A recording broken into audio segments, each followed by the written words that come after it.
ओम नमः शिवाय शुक्री सदा सहाय। ओम नमः शिवाय गुरु जी सदा सहाय।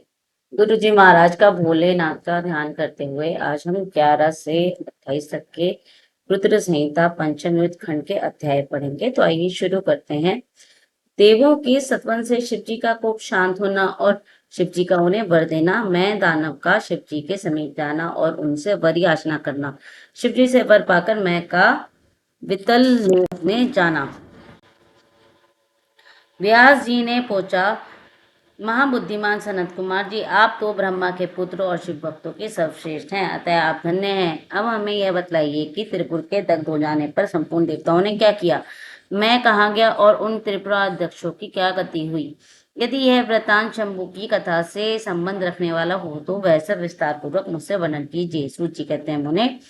व्यास जी का प्रश्न सुनकर सृष्टिकर्ता ब्रह्मा के पुत्र भगवान सनत कुमार शिव जी के युगल चरणों का स्मरण करके बोले। सनत कुमार जी ने कहा, मातु बुद्धिमान व्यास जी, जब महेश्वर ने दैत्यों को खचाखच से भरे हुए संपूर्ण त्रिपुर को भस्म कर दिया था, तब सभी देवताओं को महान आश्चर्य हुआ।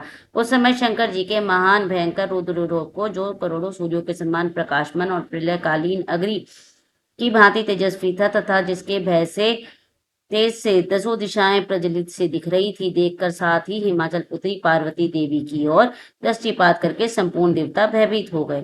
तब मुख्य मुख्य देवता विनम्र होकर सामने खड़े हो गए। उस अवसर पर बड़े बड़े ऋषि भी देवताओं की वाहिनी को भयभीत देखकर खड़े ही रह गए, कुछ बोल ना सके। वे चारों ओर से शंभु को प्रणाम करने लगे। तत्पश्चात ब्रह्मा भी शिव जी के उस रूप को देखकर भयग्रस्त हो गए। तब उन्होंने डरे हुए विष्णु और देवगणों के साथ प्रसन्न मन से सावधानी पूर्वक उन गिरिजा सहित महेश्वर का, जो देवों के विदेव भय तथा हर नाम से प्रसिद्ध, भक्तों के अधीन रहने वाले और त्रिपुर हंता हैं, सत्वन किया। तदंतर सभी प्रमुख देवताओं ने भगवान शिव की स्तुति की। यूं स्तुति किए जाने पर लोगों के कल्याणकर्ता शंकर प्रसन्न होकर बोले। शंकर जी ने कहा, ब्रह्मा विष्णु और देवगण, मैंने तुम लोगों पर विशेष रूप से प्रसन्न हूँ, अतः अब तुम सब लोगों को सब विचार करके अपना मनवांछित वर मांग लो। सनत कुमार जी कहते हैं, मनुष्य शिव द्वारा कहे हुए वचन को सुनकर सभी देवताओं का मन प्रसन्नता से खिल उठा। फिर तो वे बोल उठे। देवताओं ने कहा, भगवान देवेश, यदि आप हम पर प्रसन्न है और हम देवगणों को अपना दास समझकर वर देना चाहते हैं, तो देव सत्तम, जब जब देवताओं पर दुख की संभावना हो तब तब आप प्रकट होकर सदा उनके दुखों का विनाश करते रहें। सनत कुमार जी कहते हैं, महर्षि, जब ब्रह्मा विष्णु और देवताओं ने भगवान रुद्र से ऐसी प्रार्थना की, तब में शांत और प्रसन्न होकर एक साथ ही सबसे बोले, अच्छा, सदा ऐसा ही होगा। ऐसा कहकर शंकर जी ने, जो सदा देवों का दुख हरने वाले हैं, प्रसन्नता पूर्वक देवों को जो कुछ अभिष्ट था वह सारा का सारा उन्हें प्रदान कर दिया। इस समय मैं दानव, जो शिव की कृपा के बल से जलने से बच गया था, शंभु को प्रसन्न देखकर हर्षित मन से वहां आया। उसने विनीत भाव से हाथ जोड़कर प्रेम पूर्वक हर तथा अन्य देवों को भी प्रणाम किया। फिर वह शिव जी के चरणों में लौट गया। तत्पश्चात दानव श्रेष्ठ मैंने उठकर शिव जी की ओर देखा। उस समय प्रेम के कारण उसका गला भर आया और वह भक्तिपूर्वक जिससे उनकी स्तुति करने लगा। श्रीशेष मैं द्वारा किए गए सत्वन को सुनकर परमेश्वर शिव प्रसन्न हो गए और पूर्वक उनसे बोले। शिव जी ने कहा, दानव श्रेष्ठ, मैं तुझ पर प्रसन्न हूँ। अब तू वर मांग ले। इस समय जो कुछ भी तेरे मन की अभिलाषा होगी उसे मैं अवश्य पूर्ण करूंगा। सनत कुमार जी कहते हैं, मुने, शंभु के इस मंगलमय वचन को सुनकर दानव श्रेष्ठ मैंने अंजलि बांधकर विनम्र हो उन प्रभु के चरणों में नमस्कार करके कहा, मैं बोला, देवादिदेव महादेव, यदि आप मुझ पर प्रसन्न हैं तो मुझे वर पाने का अधिकारी समझते हैं तो अपनी शाश्वती भक्ति प्रदान कीजिए। परमेश्वर, मैं सदा अपने भक्तों से मित्रता रखूं, तीनों पर सदा मेरा दया भाव बना रहे और अन्य दुष्ट प्राणियों की मैं उपेक्षा करता रहूं। महेश्वर, कभी भी मुझसे असुर भाव का उदय ना हो। नाथ, निरंतर आपके शंभु भजन में तल्लीन रहकर निर्भय बना रहूं। सनत कुमार जी कहते हैं, व्यास जी, शंकर जी तो सबके स्वामी तथा भक्तवत्सल हैं। मैंने जब इस प्रकार उन परमेश्वर की प्रार्थना की थी, तब मैं प्रसन्न होकर मैं से बोले। महेश्वर ने कहा, दानव सत्तम, तू मेरा भक्त है, तुझ में कोई भी विकार नहीं है, अतः तू धन्य है। अब मैं तेरा जो कुछ भी अभिष्ट वर है वह सारा का सारा तुझे प्रदान करता हूँ। अब तू मेरी आज्ञा से अपने परिवार सहित वितल लोक को चला जा, वह स्वर्ग से भी अधिक रमणीय है। तू वहां प्रसन्नचित होकर मेरा वजन करते हुए निर्भय होकर निवास कर, मेरी आज्ञा से कभी भी तुझमें आसुर भाव का प्राकट्य नहीं होगा। सनत कुमार जी कहते हैं, मुने माया ने महात्मा शंकर की उस आज्ञा से सर झुकाकर स्वीकार किया और उन्हें तथा अन्य देवों को भी प्रणाम करके वह पितर लोक को चला गया। तदंतर महादेव जी देवताओं के उस महान कार्य को पूर्ण करके देवी पार्वती और अपने पुत्र और संपूर्ण गणों सहित अंतर्ध्यान हो गए। जब परिवार समेत भगवान शंकर अंत हित हो गए, तब वह धनुष, बाण, रथ आदि सारा उपकरण भी अदृश्य हो गया। तत्पश्चात ब्रह्मा, विष्णु तथा अन्य देव, मुनि, गंधर्व, किन्नर, नाग, सर्प, अप्सरा और मनुष्यों को महान हर्ष प्राप्त हुआ। वे सभी शंकर जी के उत्तम यश का बखान करते हुए आनंद पूर्वक अपने अपने स्थान को चले गए। वहां पहुंचकर उन्हें परम सुख की प्राप्ति हुई। महर्षि, इस प्रकार मैंने शशि मौली शंकर जी का विशाल चरित्र, जो त्रिपुर विनाश को सूचित करने वाला तथा परमोत्कृष्ट लीला से युक्त है, सारा का सारा तुम्हें सुना दिया। इस प्रकार 11वां और 12वां अध्याय समाप्त। ओम नमः शिवाय। शिव जी सदा सहाय। ओम नमः शिवाय। गुरु जी सदा सहाय। जय गुरु जी महाराज। दम की तपस्या और विष्णु द्वारा उसे पुत्र प्राप्ति का वरदान, शंखचूड़ का जन्म, तप और उसे वर प्राप्ति, ब्रह्मा जी की आज्ञा पाकर उसका पुष्कर में तुलसी के पास जाना तथा उनके साथ वार्तालाप, ब्रह्मा जी का पुण्य वहां प्रकट होकर दोनों को आशीर्वाद देना और शंखचूड़ का अंतर्विवाह की विधि से तुलसी का पाणी ग्रहण करना। तदंतर जलंधर की उत्पत्ति से लेकर उसके वध तक का प्रसंग सुनकर सनत कुमार जी ने कहा, मुने अब शंभु का दूसरा चरित्र प्रेम पूर्वक श्रवण करो। उसे सुनने मात्र से शिव भक्ति सुदृढ़ हो जाती है। व्यास जी, शंखचूड़ नामक एक महावीर दानव था जो देवों के लिए कष्टक स्वरूप था। उसे शिवजी ने रण के मुहाने पर त्रिशूल से मार डाला था। शिवजी के वह दिव्य दरिद्र परम पावन तब पाप नाशक है। तुम पर अधिक स्नेह होने के कारण मैं उसका वर्णन करता हूँ, तुम प्रेम पूर्वक उसका श्रवण करो। ब्रह्मा के पुत्र जो महर्षि मरीचि थे, उनके पुत्र कश्यप हुए। ये मननशील, धर्मिष्ठ, शस्त्रीकर्ता, विद्या संपन्न और प्रजापति थे। दक्ष ने प्रसन्न होकर अपनी 13 कन्याओं का विवाह इनके साथ कर दिया। उनकी संतानों का इतना अधिक विस्तार हुआ कि उसका वर्णन करना कठिन है। उन कश्यप पत्नियों में एक का नाम दनु था। वह श्रेष्ठ, सुंदरी और महारूपवती थी।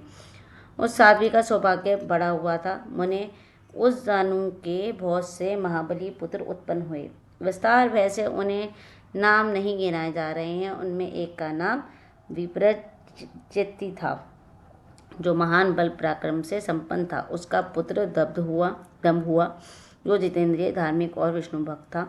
जब उसके कोई पुत्र नहीं हुआ, तब उस वीर को चिंता व्याप्त हो गई। उन्हें शुक्राचार्य को गुरु बनाकर उनसे श्री कृष्ण मंत्र प्राप्त किया और पुष्कर में जाकर घोर तप करना आरंभ किया। महासुदृढ़ आसन लगाकर कृष्ण मंत्र का जप करते हुए उसके 1 लाख वर्ष व्यतीत हो गए। तब उस तपस्वी के मस्तक से एक ज्वालायमान तेज निकलकर सर्वत्र व्याप्त हो गया। वह तेज इतना दुस्साहस था कि उससे संपूर्ण देवता, मुनि और मनु संतप्त हो उठे। तब में इंद्र को अगुआ बनाकर ब्रह्मा के शरणागत हुए।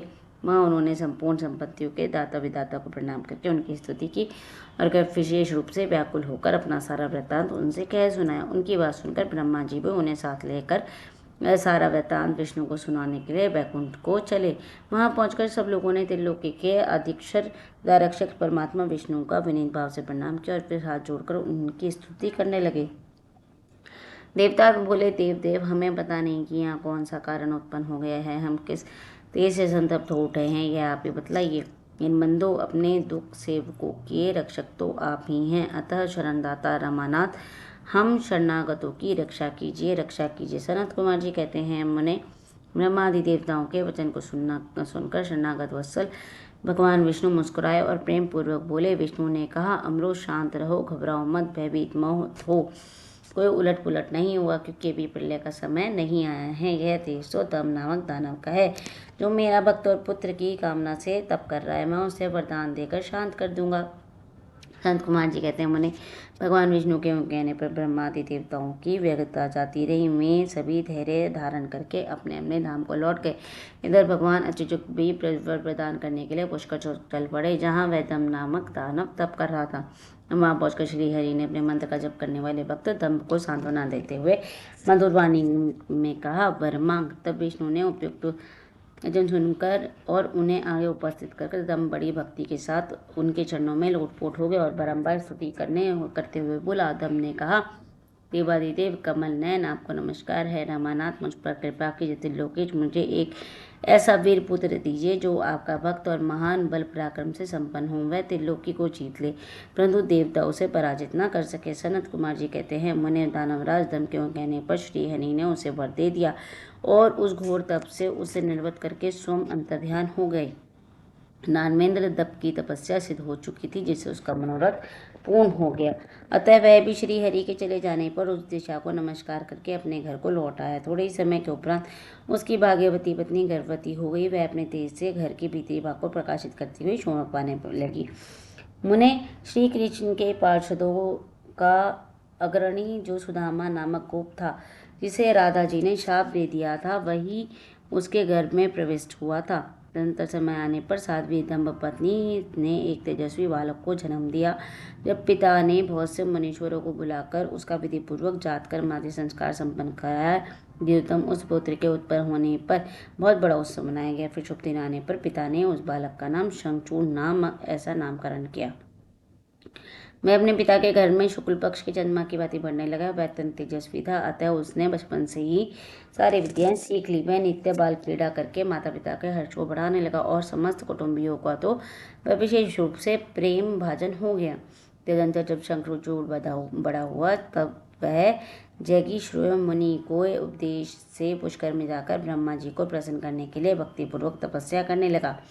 उस समय वह एकाग्रमन हो अपनी इंद्रियों को काबू में करके गुरु प्रदिष्ट ब्रह्म विद्या का जाप करता रहा। यूं पुष्कर में तपस्या करते हुए दानवराज शंखचूड़ को वर देने के लिए लोक गुरु एवं ऐश्वर्यशाली ब्रह्मा शीघ्र ही वहां पधारे और उस दानवेंद्र से बोले, वर मांग। ब्रह्मा जी को देखकर उसने नम्रता से उनका अभिवादन किया और फिर उत्तम वाणी से उनकी स्तुति की। तत्पश्चात उसने ब्रह्मा से वर मांगते हुए कहा, भगवान, मैं देवताओं के लिए अजय हो जाऊं। तब ब्रह्मा जी ने परम प्रसन्न होकर बोले, तथास्तु, ऐसा ही होगा।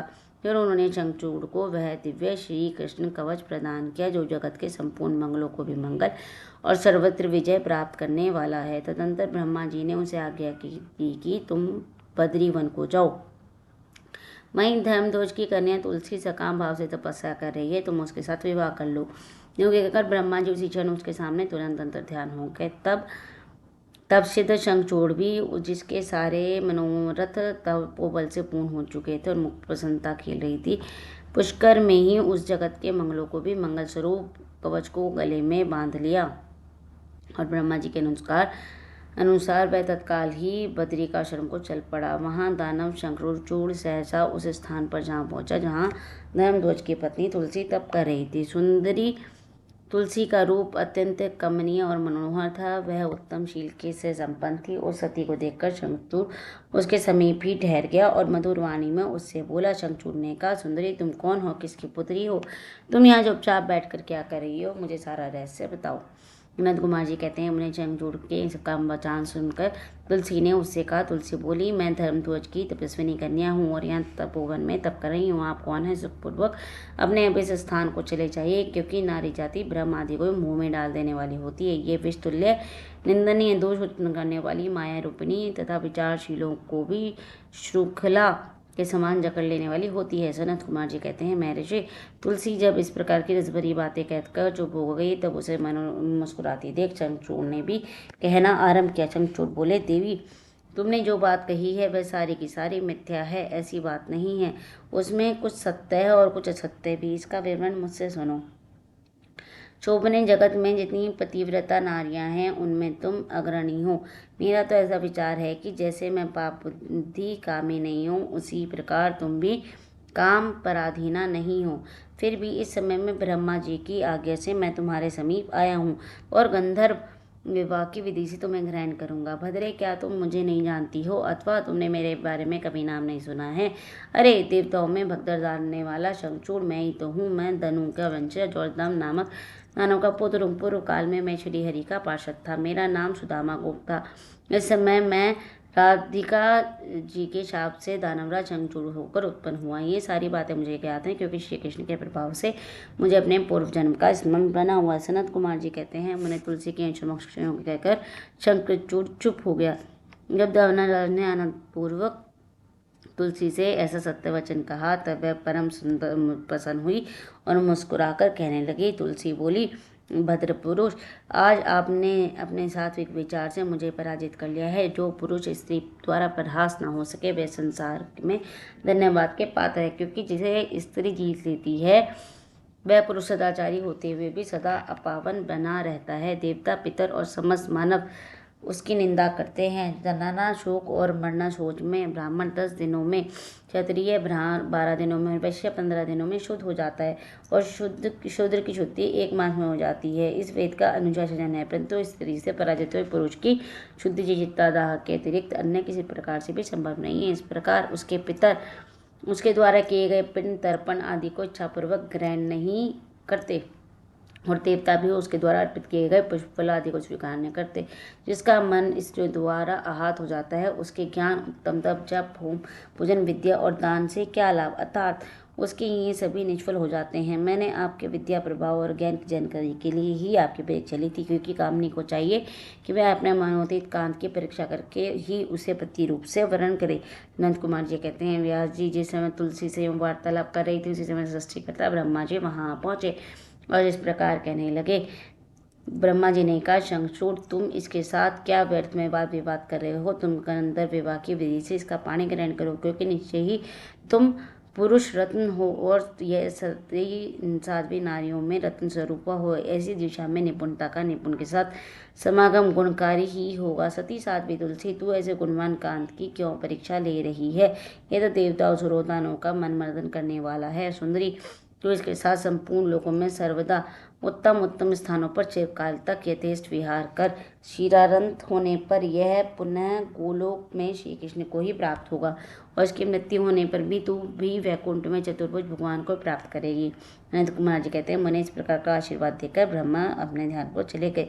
तब दानव शंखचूड़ ने गांधर्व विवाह की विधि से तुलसी का पाणी ग्रहण किया। यूँ तुलसी के साथ विवाह करके वह अपने पिता के स्थान को चला गया और मनोरम भवन में उस रमणी के साथ विहार करने लगा।